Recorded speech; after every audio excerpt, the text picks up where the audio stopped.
Fox News anchor Chris Wallace on Friday morning debunked President Donald Trump's claim of a border crisis by citing immigration statistics that show illegal immigration is actually in decline. Wallace's comments came ahead of Trump's speech, in which he was expected to declare a national emergency to deal with the so-called crisis at the southern border.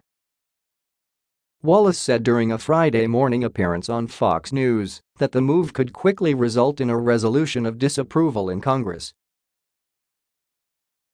Under the National Emergencies Act of 1976, Congress has 15 days to pass a resolution of disapproval.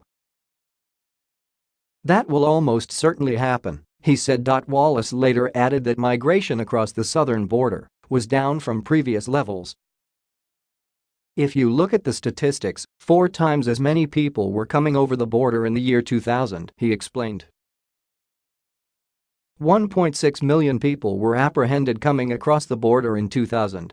Last year it was less than 400,000.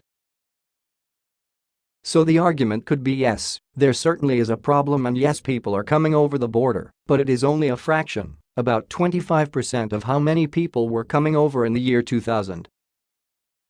So what national emergency? Of course, the president will say it's a different group. A lot more families, they are coming from Central America. And under the rules, a law passed in 2007 or 2008, I believe they aren't allowed, if they're from Central America as opposed to Mexico, to return them right away. The president will make the case it's a national emergency, but you can be sure there will be plenty of people on